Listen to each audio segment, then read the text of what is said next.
Enter at your own risk. If you think it's scary on the outside, wait till you see the basement. Because when you finally meet the Count, you know he'll be going for the jugular. So keep your courage up and your stake sharp and say your prayers. This is Castlevania.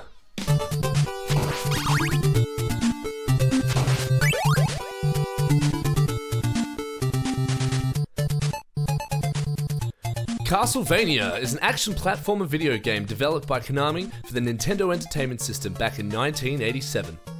The player controls Simon Belmont, who is off to destroy the evil Dracula. He has to make his way through Dracula's castle, defeating some of the most famous mythological bad guys of all time. One of the great examples of a simple yet very replayable game that is difficult and incredibly fun all at the same time.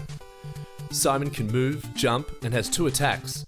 His trusty whip, known appropriately as the Vampire Killer, and an array of sub-weapons, throwing knives, boomerangs, holy water, axes, and a stopwatch to freeze time. These all have their place to help you defeat some of the trickier enemies and bosses throughout the castle. You just have to figure out which ones do the trick as you go. The soundtrack is impeccable, and the graphics show off what the NES was truly capable of with the right designers. It has spawned many sequels in various styles, and although the graphics, abilities, and stories may have expanded through time, none of them quite capture the adventure and fantastical nature of the first. There's no real backstory given to you at the beginning of the game, but the idea is simple enough. Good guy and overall awesome dude, Simon Belmont, has to kill the haunting enemies that are presumably plaguing his peaceful village. Each level provides obstacles and enemies to defeat along the way, until you reach the boss at the end who you have to defeat before moving on to the next stage. It all starts off easy enough as the game introduces you in the first level to whip power-ups in the front garden, and then onto ghosts, bats, and even jumping fishmen that are relatively easy to destroy to help you come to grips with the controls and the style of the gameplay.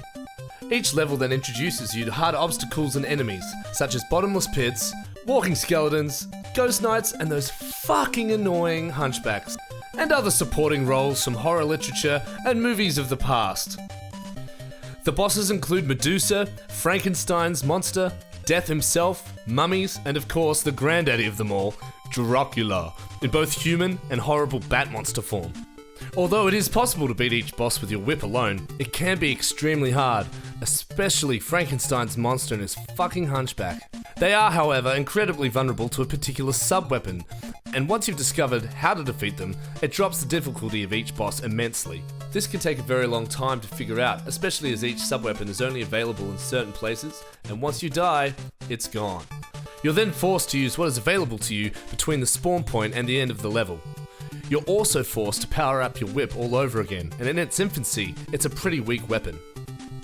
Destroying the candelabras in the level provide you with hearts that act as ammunition for your sub-weapon, so be sure to have plenty at the end of each level to take on the boss. You can also collect double and triple multipliers for your sub-weapons, allowing you to throw more at once. Pork chops are your health in this game, and again it is trial and error to figure out where to find them, as they are hidden all throughout the levels in the walls of the castle. Luckily though, they are always in the same place, so after a while it's pretty easy to remember where to health up when you need it. When Simon is hit, he's launched backwards and is invincible for a brief moment to help you gather your feet.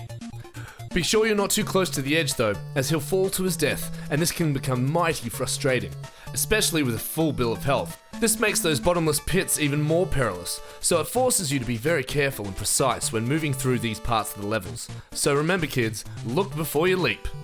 The progression of difficulty in this game is pretty spot on. As the enemies become increasingly harder throughout the levels, so do their powers. One hit in the opening level will only take off a small percentage of your health, but by the time you get towards the end of the game, they can start taking you off up to a quarter of your health. So not only are they harder to kill, but you have to be much more vigilant in your movements. Simon is really easy to control though, as the game is super responsive, but even then, it'll take a lot of practice. Looking back at old NES games compared to today, you could be forgiving in thinking that the graphics are often pretty basic. Castlevania does a wonderful job with the backgrounds and the details of the characters. It creates perceived depth that was very hard to accomplish back then.